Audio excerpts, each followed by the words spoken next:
हर रोज ऐसी मजेदार कहानियाँ देखने के लिए चैनल को सब्सक्राइब करें। रेस्टोरेंट के बाहर खड़ी मालती अपनी सहेली राधिका का इंतजार कर रही थी कि तभी कुछ समय बाद राधिका आ जाती है। उसे देखकर मालती कहती है, अरे यार, कहाँ रह गई थी तू? मैं तेरा कब से इंतजार कर रही थी। जब भी तू आती है हमेशा समय लगाकर ही आती है। मालती, तू तो जानती है ना मुझे घर में कितना काम होता है। चल अब जल्दी से चलते हैं, नहीं तो देरी हो जाएगी। इस तरह मालती और उसकी सहेली ने सिनेमा में जाकर मूवी देखी और फिर मॉल जाकर उन दोनों ने काफी शॉपिंग की। घर लौटते समय मालती को काफी समय लग गया था। उसके पिता घर में उसका इंतजार कर रहे थे। मालती एक बेहद अमीर परिवार की लड़की थी जिसके पिता एक बहुत बड़ी कंपनी के मालिक थे जहां लाखों लोग काम करते थे। कुछ समय बाद जब मालती अपने घर वापस पहुंची तो उसके पिता उससे बोल रहे थे, मालती, मैंने तुम्हें कितनी बार समझाया है कि जब भी तुम्हें बाहर जाना हो तो अपने साथ मेरे बॉडीगार्ड को ले जाया करो, लेकिन तुम मेरी बात कभी भी नहीं सुनती। पिताजी, आप तो जानते हैं मुझे शॉपिंग मॉल जाना और सिनेमा जाना कितना पसंद है, लेकिन आगे से मैं जहाँ भी जाऊंगी आपको बताकर कर जाऊंगी। मुझे माफ कर दो। इस तरह अगले दिन मालती के पिता उससे बोल रहे थे, मालती, मैंने तुम्हारे लिए नाश्ता बनाकर रख दिया है, इसे याद से खा लेना। मैं काम से बाहर जा रहा हूँ। लेकिन पिताजी, यूं अचानक? लेकिन पहुंचने के बाद मुझे फोन कर देना। आप तो जानते हैं मैं आपके बिना ज्यादा समय नहीं रह सकती। अच्छा मेरी प्यारी बेटी, मैं कर दूंगा। अब मुझे जाने भी दे। इस तरह मालती के पिता गाड़ी में बैठकर निकल जाते हैं। मालती अपने सुबह का नाश्ता कर रही थी कि तभी कुछ समय बाद उसे एक कॉल आ जाती है।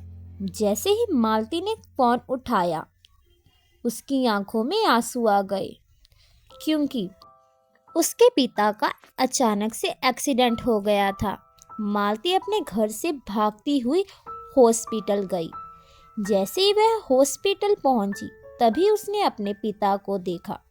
मालती के पिता की बहुत गंभीर हालत थी। उनके कपड़े खून से लगभग भीगे हुए थे, जिसे देखकर मालती की आंखों में आंसू आ गए और वह कहती है, हे भगवान, तूने ऐसा क्यों किया?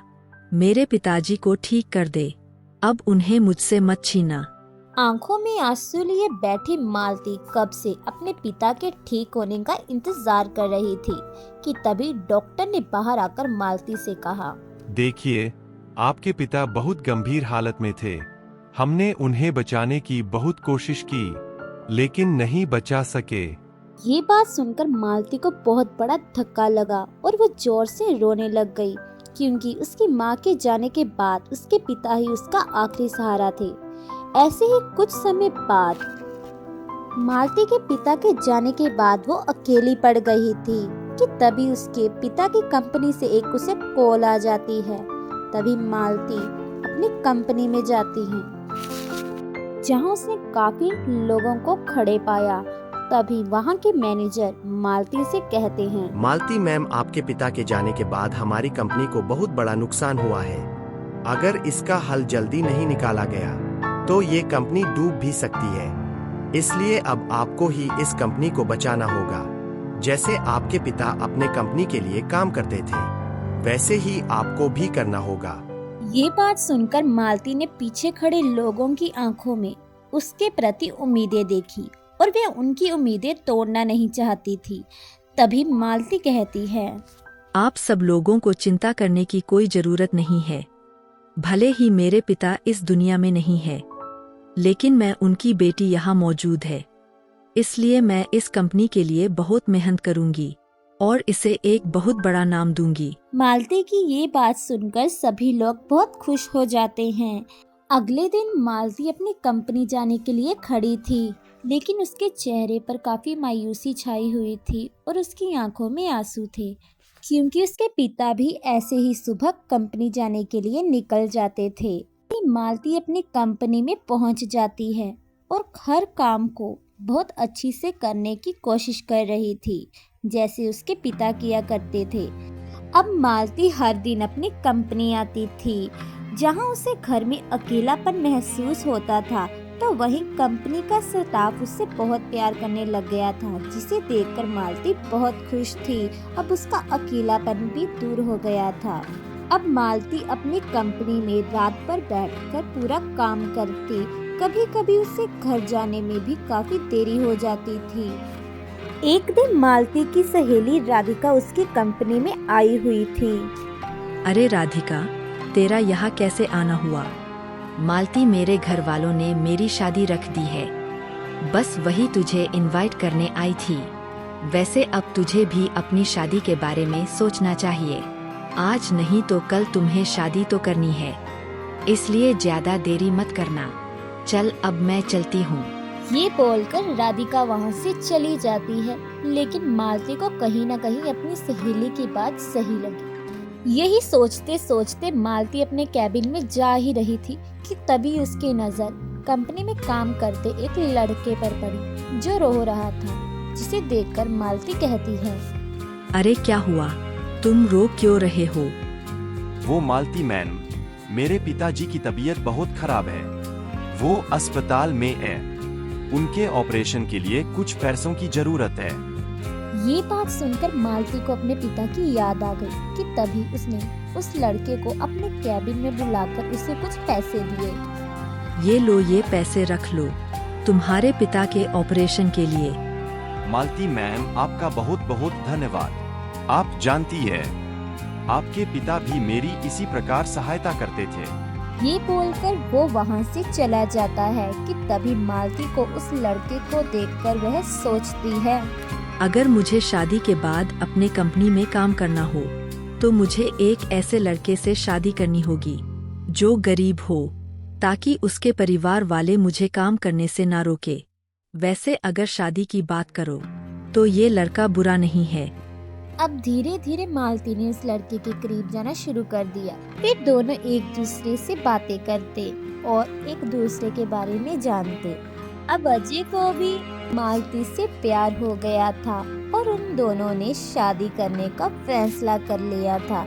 ऐसे ही कुछ समय बाद दोनों ने शादी कर ली थी। मालती की सास यानी कि सरला ने अपनी बहू की आरती की और उसका गृह प्रवेश करवाया। ऐसे ही रात बीतने के बाद जब सुबह हुई तो मालती अपनी कंपनी जाने के लिए तैयार खड़ी थी कि तभी उसे एक मोबाइल कॉल आ जाती है, जहां उसे बताया जाता है कि जो उसकी कल मीटिंग होने वाली थी वो अचानक से कैंसिल हो गई है। अरे यार, मीटिंग तो कैंसिल हो गई। ऐसा करती हूँ, आज एक दिन छुट्टी कर लेती हूँ।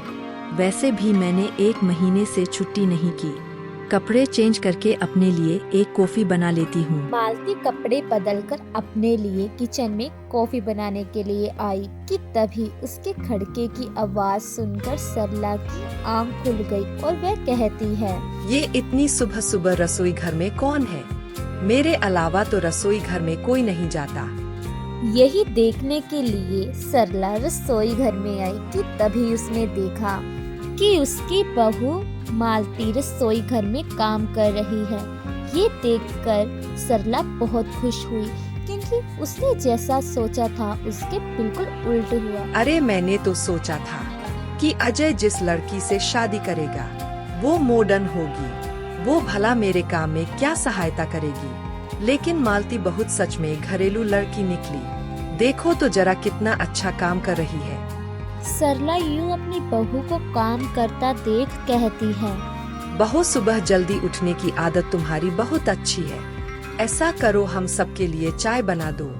मालती अपनी सास को कुछ नहीं कहती, केवल सिर हिला देती है कि तभी वहाँ से सरला चली जाती है।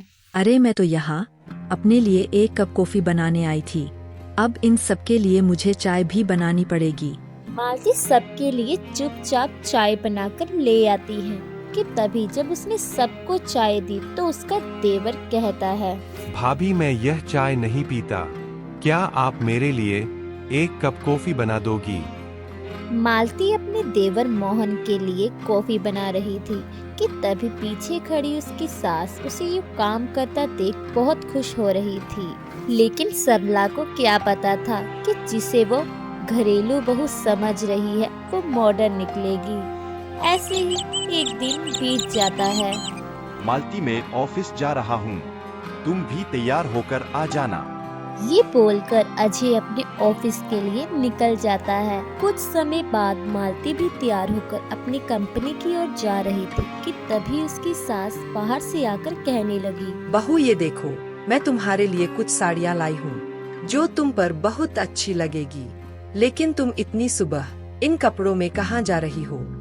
माँ, मैं अपने काम, मेरा मतलब मैं अपनी कंपनी जा रही हूँ। ये बात सुनकर सरला काफी हैरान हुई कि तभी वो अपनी बहू से कहती है, लेकिन मैंने अब यह सोच लिया है कि तुम अब काम पर नहीं जाओगी। लेकिन माँ, आज मेरी बहुत बड़ी मीटिंग है, इसलिए मैं आपकी बात नहीं सुन सकती।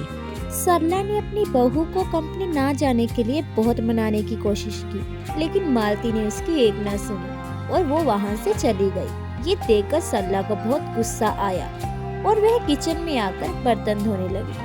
आखिर सरला की ख्वाहिश पर इतना बड़ा पानी फिर गया था, तो इसे गुस्सा भी क्यों नहीं आता।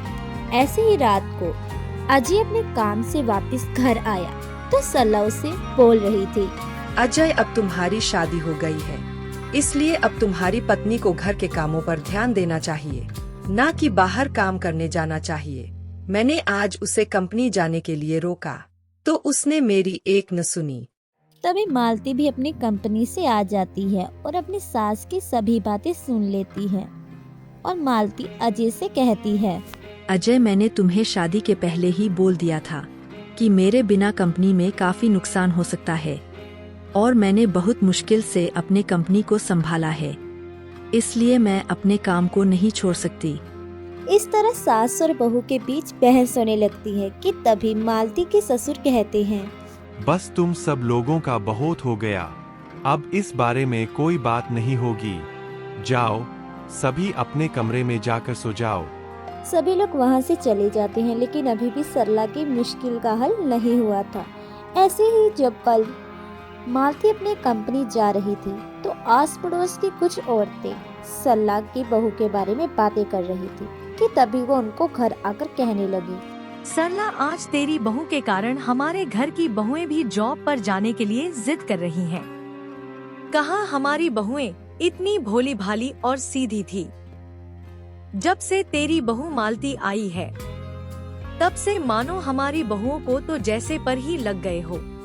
उन औरतों ने सरला की बहू के बारे में बहुत बुरा भला बोला।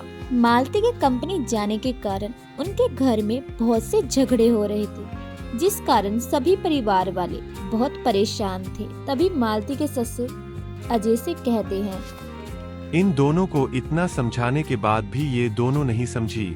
अजय बेटा, तुम इन दोनों के बीच मत पड़ना। फिर एक दिन मालती जब अपनी कंपनी में काम कर रही थी तो जैसे ही वो खड़ी होने लगी उसे अचानक से चक्कर आ गई। मालती कब से अपने कैबिन में यूं ही गिरी पड़ी थी कि तभी जब अजय कैबिन में आया तो वो मालती को यूं देखकर बहुत घबरा गया कि तभी वो दौड़ता हुआ मालती के पास आया। मालती बहू की इस हालत के बारे में जब सभी घर वालों को पता चला तो सरला बोल रही थी, मालती बहू की ये हालत मेरे कारण हुई है। मैंने उसे बहुत ज्यादा परेशान किया, जिस कारण उसकी हालत खराब हो गई। अब सरला पछताने का क्या फायदा? मैंने तुम्हें बहुत समझाने की कोशिश की, लेकिन तुम नहीं समझी। अजय जब मालती को घर लेकर आया तो उसकी बहुत गंभीर हालत थी। डॉक्टर मालती की सास से बोल रहे थे, देखिए, आपकी बहू की हालत बहुत गंभीर है, इन्हें बिल्कुल भी स्ट्रेस मत देना और हाँ, इन्हें समय सिर मेडिसिन देते रहना। सरला को लग रहा था कि मालती बहू की ये हालत उसके कारण हुई है, इसलिए वो खास तरीके से अपनी बहू का ध्यान रख रही थी। अजय बेटा, तुम अपने काम पर आराम से जाओ। मैं अपनी बहू का बहुत अच्छे तरीके से ध्यान रखूंगी, उसे बिल्कुल भी चिंता नहीं दूंगी और काम तो बिल्कुल नहीं करने दूंगी। तभी मालती को होश आ जाता है और वह अपनी सास की सभी बातें सुन लेती है। अजय काम के लिए वहाँ से चला जाता है। तभी हाथ में सूप लिए सरला अपनी बहू के पास जाती है। सरला अपनी बहू के खाने पीने का बहुत अच्छी तरीके से ध्यान रख रही थी। मालती के मांगने से पहले ही सरला उसे वो हर एक चीज लाकर दे देती थी और साथ ही सरला को घर में बहुत सारा काम होता था, जैसे कि बर्तन धोने। ये सब कुछ मालती अपनी सास को करते देख रही थी।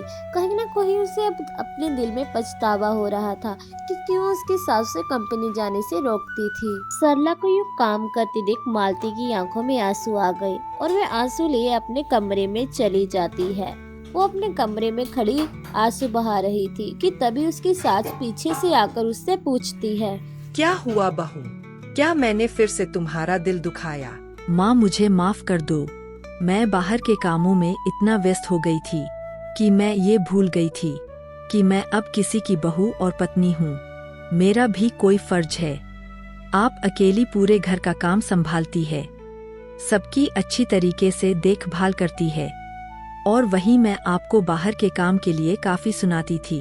माँ आज से मैं कंपनी नहीं जाऊंगी, आपके साथ घर में रहकर आपकी मदद करूंगी।